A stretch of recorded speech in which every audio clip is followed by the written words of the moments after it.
नमस्कार, स्वागत है आप सभी का आपके अपने रुचि धर्मन पाठशाला में। बच्चों, उम्मीद करती हूँ कि आप सभी की तैयारी बहुत अच्छी चल रही होगी और आपने सारे सब्जेक्ट का, सारे विषयों का यहाँ पर रिवीजन कर लिया होगा। और इसी उम्मीद के साथ में कि आपका एमपीपीएससी प्रीलिम्स एग्जामिनेशन जो 23 जून को होने वाला है, वो बहुत अच्छा जाएगा। हम अपने वीडियो को करते हैं स्टार्ट। बच्चों, एक चीज मेरे सामने बच्चों के कुछ मैसेजेस ये आ रहे थे कि मैम हम कौन से पेन से एग्जाम दें।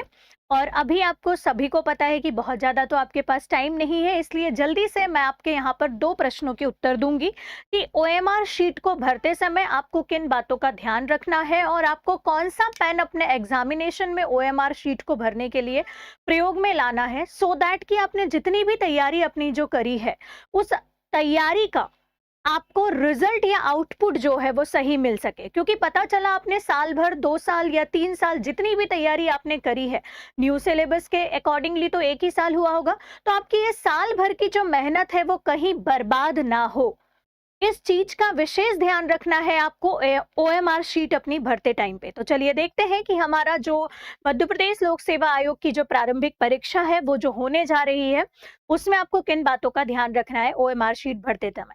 सबसे पहले मैं आपको बता दूं, यदि आपने अभी तक एडमिट कार्ड नहीं निकाला है तो एडमिट कार्ड एक बार ही निकाल लें और उसके इंस्ट्रक्शन को पढ़ लें। इंस्ट्रक्शन में एक बात, एक बिंदु की तरफ मैं आपका ध्यान आकर्षित करना चाह रही हूँ। वो बिंदु ये है कि आप जब ओएमआर शीट भरेंगे तो ओएमआर शीट भरने के लिए आपको पेन से संबंधित कुछ दिशा निर्देश दिए गए हैं। और ये दिशा निर्देश किस बात से रिलेटेड है ये ध्यान रखिएगा। आपको यहाँ पर प्रवेश पत्र में भी, और प्रवेश पत्र नहीं तो जिस दिन आप एग्जाम देने जाएंगे उस दिन भी आपको आपकी ओएमआर शीट के पीछे के इंस्ट्रक्शन पढ़ने हैं, है ना। और आपके पेपर के भी इंस्ट्रक्शन पढ़ने हैं, दोनों ही जगह। साथ ही साथ आपके प्रवेश पत्र में लिखा होता है कि आपको केवल ब्लैक बॉल पॉइंट पेन ही यूज करना है। बोले तो हिंदी में काला पेन ही यूज करना है, वो भी जेल पेन नहीं, बॉल पॉइंट पेन। अब प्रश्न ये उठता है कि बॉल पॉइंट पेन में कौन सा पेन यूज करें मैडम, 2 रुपए वाला या 3 रुपए वाला? अब तो उसकी कीमत 1 रुपए बढ़ गई है, वो सस्ता सा है, वो ले जा ले और यूज कर ले क्या? तो मैं बोलूंगी बिल्कुल नहीं। आप एग्जाम वाले दिन अंडर प्रेशर रहते हैं, आपको ये नहीं पता होता कि हम यहाँ पर पेन का गोला, मतलब पेन को कैसे प्रयोग में लाएं कि पेन का गोला सही से भरे, और आप अपनी मेहनत पर पानी फेर देते हैं। तो याद रखिएगा, अंडर प्रेशर टाइम की कमी भी रहती है, 2 घंटे का आपका पेपर है और आप अगर ऐसा कोई बॉल पॉइंट पेन यूज करेंगे जिसकी निब पतली है तो आपको गोले भरने में टाइम लगेगा। फॉर एग्जाम्पल, कई बच्चे जो हैं वो जो सेलो ग्रिपर का पेन होता है उससे गोले को फिल करते हैं। कई बार ये देखा गया है कि सेलो ग्रिपर के पेन से इंस्ट्रक्शन भरने या गोले फिल करते टाइम पर आपकी ओएमआर शीट जो हो जाती है वो फट जाती है। उसके पीछे रीजन है क्योंकि वो जो उसकी निब होती है वो बहुत ज्यादा शार्प होती है ना। तो मैं आपको कुछ पेन सजेस्ट कर रही हूँ, अगर आपको लगता है तो ठीक है, अदरवाइज जिस भी पेन से आपके टीचर ने या आपको कंफर्टेबल लगता है आप उस पेन से अपनी ओएमआर शीट को भरिए। लेकिन बच्चों के द्वारा पूछा गया तो मैं आपको कुछ पेन सुझा रही हूँ और उसमें से एक पेन भी बता दूंगी जो ज्यादातर बच्चे प्रयोग में लाते हैं। सबसे पहले है पेंटोनिक का जो ब्लैक बॉल पॉइंट पेन है, आप चाहे तो उसका यूज कर सकते हैं। दूसरा आता है रेडिट्रो, ये वाला पेन का यूज कर सकते हैं। तीसरा सेम उसी के जैसे दिखता है, यहाँ पर रेनॉल्ड का एक आता है लिक्विफाइड, ठीक है। और तीसरा यहाँ पर आता है आपका गोल्डेक्स का, ठीक है। तो इन पेन का प्रयोग आप कर सकते हैं। इसकी जगह रेनॉल्ड का एक और पेन आता है, आप चाहे तो उसका भी यूज कर सकते हैं, है ना। बॉल पॉइंट पेन होना चाहिए बस। लेकिन अगर आप देखें तो एक ये रेनॉल्ड वाला और एक वाला रोरिट्रो, इन दोनों की जो निब होती है बाकी पेन की तुलना में थोड़ी सी मोटी होती है। तो आप एक बार में इस पेन को जैसे ही ओएमआर शीट के ऊपर चलाते हैं तो ये पूरा गोला फिल हो जाता है। और ये डार्क पेन होता है, इसकी निब मोटी होती है और गोले लगभग इतने ही छोटे होते हैं, तो वो फिल करने में बहुत आसानी होती है। तो आप चाहें तो इन पेन का प्रयोग कर सकते हैं। ये तो हुई पेन से रिलेटेड बातें। अब आपको गोला कैसे भरना है या ओएमआर शीट कैसे भरनी है, उससे पहले मैं आपको बता दूं कि अभी आप रिवीजन कर रहे होंगे, अभी कुछ भी नया नहीं पढ़ना है। और रिवीजन के लिए अगर आपके पास टाइम नहीं है तो YouTube पर फ्री ऑफ कॉस्ट जो है रुद्राणी सीरीज जो है वो आपकी अवेलेबल है। आप चाहें तो यहाँ से उसको फास्ट फॉरवर्ड में कर कर यहाँ पर 50 जो लेक्चर्स उसके अवेलेबल हैं, आप उससे अपने रिवीजन को कर सकते हैं, क्योंकि उसमें 3 स्टेप में हमने टेस्ट सीरीज को सॉल्व करा है। आप फुल लेंथ टेस्ट भी कर सकते हैं यहाँ पर 100 क्वेश्चन के, आप यूनिट वाइज भी लगा सकते हैं, और कुछ और टॉपिक को मर्ज करके हमने यहाँ पर क्या करा है, टॉपिक वाइज आपकी जो टेस्ट सीरीज है वो ऑर्गेनाइज कराई है। तो यूट्यूब चैनल पर फ्री ऑफ कॉस्ट अवेलेबल है। लेकिन कुछ बच्चे अगर यूट्यूब चैनल की आपको टेस्ट सीरीज अच्छी लगती है और एप्लीकेशन टेस्ट सॉल्व करना चाहते हैं ओएमआर शीट भर भर के, तो रुद्राणी 1.1 और रुद्राणी 1.2 जो है ये एप्लीकेशन पे टेस्ट सीरीज के फॉर्म में भी अवेलेबल है। आप उससे अपनी प्रैक्टिस कर सकते हैं बचे हुए 7-8 दिनों में। चलते हैं आगे और देखते हैं कि ओएमआर शीट भरते समय कौन कौन सी बातों का ध्यान रखना चाहिए या कौन कौन सी जानकारी होनी चाहिए। सबसे पहले मैं आपको ओएमआर शीट में बता दूं, आप कितने ही बड़े 30 मार्कान क्यों ना हो, जी हाँ बिल्कुल सही सुन रहे हैं, कितने भी एग्जाम आपने दे लिए हो, कोई भी एग्जाम क्वालिफाई कर लिया हो, लेकिन हर उस बच्चे को मैं कहूंगी जो एग्जाम देने जा रहा है, ओएमआर सही से भरना। चाहे आपने 50 प्रीलिम्स दिए हो, चाहे आपका मेंस क्वालिफाई हो, इवन दो आप अगर पोस्टेड हो तो भी, क्योंकि जो बच्चा पोस्टेड होता है पोस्ट अपग्रेडेशन के लिए वो एग्जाम देता ही है, ठीक है। खैर इस बार तो पोस्ट कम है, लेकिन कुछ बच्चे तो भी पोस्ट अपग्रेडेशन के लिए एग्जाम दे रहे हैं, उन बच्चों से भी मैं बात करूंगी, क्योंकि कई बच्चे ऐसे सामने आते हैं कि मैम हमारे पास में ये पोस्ट है, लेकिन इस बार हमने रोल नंबर में एक गोला गलत भर दिया, जिसके कारण हमारी पूरी जो ओएमआर शीट है वो रद्द हो गई और हम बाहर हो गए, और फिर बाद में आयोग में जाकर आप 50 एप्लीकेशन दो, कुछ नहीं होने वाला। इसीलिए इस दिन ओएमआर शीट भरते टाइम पे बहुत ध्यान रखना है, ठीक है। सबसे पहले ये मध्य प्रदेश लोक सेवा आयोग की ही ओएमआर शीट है, मैं आपको बता देती हूँ। यहाँ पर आपको पहला जो बॉक्स दिया होता है उस पहले बॉक्स में नाम लिखना होता है, बहुत carefully black ballpoint pen से नाम लिखेंगे, ठीक है, और कैपिटल अक्षर में लिखना होता है, याद रखें। नो डाउट उसमें दिया है, लेकिन तो भी कितने ही बड़े 30 मार्कान हो, वहां पर अगर कोई इंस्ट्रक्टर है तो उससे पूछ लेना, अगर सिंगल डाउट हो तो भी, है ना। और कई बार एग्जाम हॉल में ऐसे इंस्ट्रक्टर होते हैं जिनको खुद भी नहीं पता होता, तो उनसे पूछ के या तो भरो, या उनको बोलो कि तुम पूछ के आओ, या फिर यहाँ पर जो इंस्ट्रक्शन दिए उसको केयरफुली पढ़ के भरना होता है ना। और जाने से पहले एक बार अपने टीचर से भी पूछ लीजिएगा। तो सबसे पहले कैपिटल लेटर में जो होता है वो आपको नाम लिखना होता है। जब आप अपना नाम लिखेंगे, सरनेम लिखेंगे, उसके बीच थोड़ा सा स्पेस रखेंगे, बिल्कुल थोड़ा सा, पूरे कैपिटल लेटर में लिखेंगे। उसके बाद बुकलेट नंबर जो होता है आपको बाद में भरना होता है। क्यों? क्योंकि ओएमआर शीट आपकी पहले मिल जाती है। बुकलेट नंबर आपको तब भरना होगा जब आपको क्वेश्चन पेपर मिलेगा। पिछले 2 बार से ये हो रहा था कि बुकलेट नंबर पर जो है, ये वाला जो बुकलेट नंबर है, इस बार भी शायद ऐसे ही दिखेगा, बुकलेट नंबर कम या ज्यादा आ रहे थे, है ना। जैसे मैं आपको बता दे रही हूँ, 1 2 3 4 5 6 7 8 खाने दिए हुए हैं या 8 बॉक्स दिए हुए हैं, लेकिन बुकलेट नंबर 6 डिजिट का आ रहा है पिछले 2 बार से। मे बी पॉसिबल इस बार 8 डिजिट का आ जाए, तो फिर आपको पूरे जो 8 खाने उसको फिलअप कर देना है।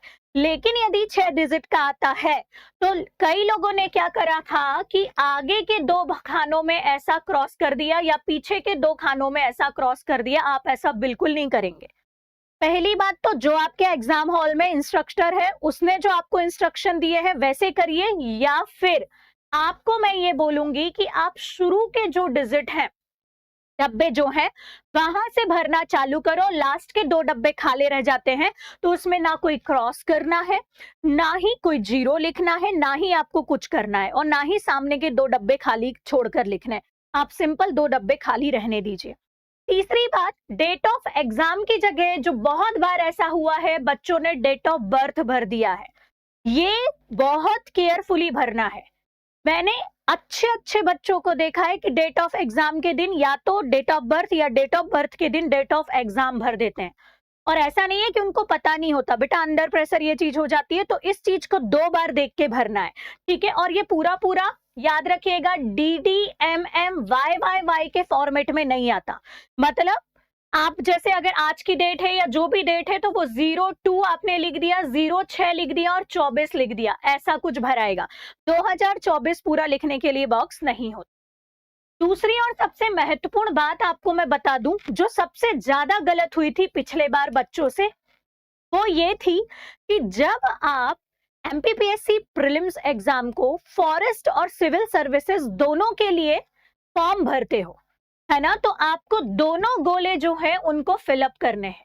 अब पिछले बार जैसे क्यों ये गलती हुई थी, क्योंकि फॉरेस्ट की पोस्ट थी कम। बच्चे जो हर बार फॉरेस्ट का एग्जाम भरते थे उन्होंने इस बार प्रारंभिक परीक्षा में उसको फिलअप नहीं करा था, क्योंकि अपर पोस्ट नहीं थी और पोस्ट कम थी, और वो भूल गए और उनने दोनों को फिलअप कर दिया। तो यहाँ जितने भी क्वेश्चन के आंसर सही करे ना बेटा, वो चेक नहीं होगा। इसलिए इस खाने को बहुत केयरफुली भरें। यदि आपने फॉर्म भरते टाइम पर मतलब दोनों एग्जाम के लिए फॉर्म भरा है तो ही आप दोनों गोले फिलअप करेंगे, अदरवाइज आप दोनों गोले फिलअप नहीं करेंगे। ठीक है, अब उसके बाद अगला कॉलम आपका आता है रोल नंबर का। तो रोल नंबर आपके प्रवेश पत्र में है, उस रोल नंबर को पहले आपको बॉक्स में लिखना होगा। और आप कैसे क्या करना, देखो जैसे अगर 0 से चालू होता है तो 0 में टिक लगा लेना छोटा सा, फिर यहाँ 6 आ रहा है 6 में टिक लगा लेना। ऐसे करके जो जो बॉक्स में लिखे हैं वो नंबर को बहुत केयरफुली फिल करना। अब जो भी पेपर आप दे रहे हो, जैसे आप 10 से 12 वाला दोगे तो पेपर 1 है तो पेपर 1 में गोला लगाओगे और यहाँ पर पेपर 1 लिख दोगे, ठीक है। और पेपर 1 में केवल 1 लिख दोगे, केवल 1 लिखोगे, है ना। और उसके बाद में 2 से 4 बजे का जो पेपर रहेगा, 2:15 से 4:15 का जो रहेगा, उसमें पेपर 2 लिखकर यहाँ पर ऐसा 2 लिखकर बस अकेला यहाँ पर गोले को फिलअप करना है।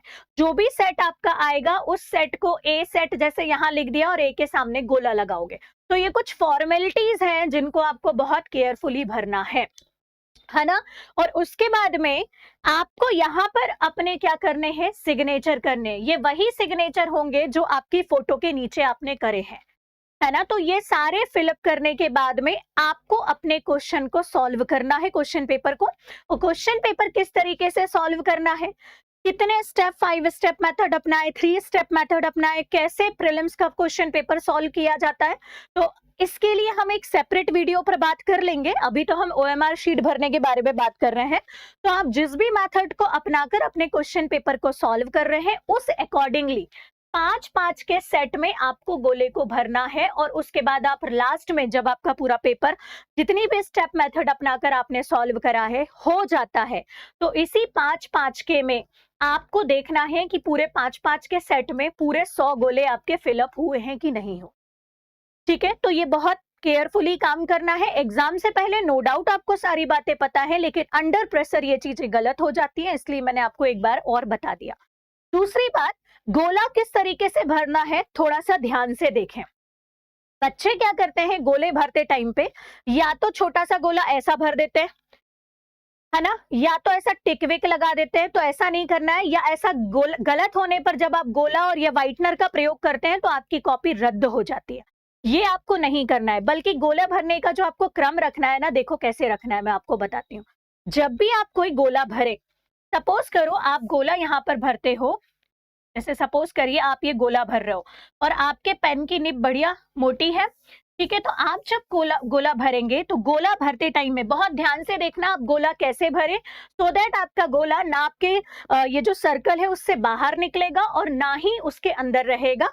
आप सिंपल देखें कि जब आपने पेन अपना गोला भरने के लिए उठाया तो आप बाहर से अंदर की ओर गोले को फिलअप करेंगे। कैसे बाहर से, एक बार और जूम इन करके बता रही हूं। देखिए, आप जब गोला भर रहे हो तो सपोज करो आपने डी ऑप्शन को चूज किया है। डी ऑप्शन को जैसे ही आप भरते हो तो एक सर्कल बना होता है, इस सर्कल में बाहर की तरफ ऐसा गोला बनाए और बाहर से फिर अंदर की तरफ उसको क्या कर दे, फिलअप कर दे। यूजुअली आप क्या करते हो, ऐसा अंदर से बाहर की तरफ ले जाते हो गोला फिल करते करते, तो उससे क्या हो जाता है, गोला बाहर निकलने की चांसेस। इसीलिए कैसा करेंगे, एक बार फिर से देखें, अंदर से बाहर की तरफ गोले को फिल करेंगे तो ये पूरा गोला जो आपकी कॉपी में दिया है इंस्ट्रक्शन उसके अकॉर्डिंगली सही हो जाएगा। ठीक है, और गोला आपको भरना है काले पेन का प्रयोग करके, केवल काले बॉल पॉइंट पेन का प्रयोग करके भरना है। ना किसी प्रकार से व्हाइटनर का प्रयोग करना है, ना ही इरेजर का प्रयोग करना है, और ना ही ब्लेड या नाखून से कुदेर कुदेर कर उसको मिटाना है, और ना ही क्रॉस करना है। एक बार गोला भर दिया सो भर दिया, इसलिए बहुत केयरफुली आंसर को 2 बार चेक करके गोला भरेंगे, क्योंकि गोला भरने के बाद में डबल गोला काटना कुछ नहीं चलेगा। ठीक है बेटा, तो ये कुछ बातें आपको यहाँ पर ध्यान में रखनी है गोला भरने के बाद में। बस इतना ही बोलूंगी। कूल रहना है, काम रहना है, एक प्रश्न को 2 बार पढ़ना है, आंसर में जब तक श्योरिटी ना हो तब तक गोला नहीं भरना है, और पेपर सॉल्व करने का क्या कैसा क्रम रहेगा उसके लिए मैं एक सेपरेट वीडियो में वहां पर विस्तृत चर्चा करूंगी कि पेपर सॉल्व कैसा करें।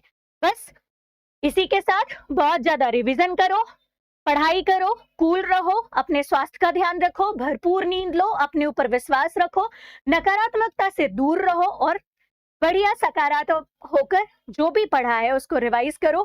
फिर उसके बाद आपका प्रीलिम्स खत्म होगा, फिर हम मिलेंगे मेंस के लिए पेपर 4, पेपर 5, पेपर 6, 3 पेपर की धुआंधार तैयारी करने के लिए रुचि धर्मन पाठशाला में, जो पूरे अवेलेबल हैं आपके एप्लीकेशन पे रुचि धर्मन पाठशाला के। तो अभी तक अगर आपने रुचि धर्मन पाठशाला के एप्लीकेशन को ज्वाइन नहीं करा है तो ज्वाइन कर ले, क्योंकि प्रीलिम्स क्वालिफाई होने के बाद मिलकर करेंगे मेंस की तैयारी। बहुत बहुत धन्यवाद। Wish you a very all the best बच्चों।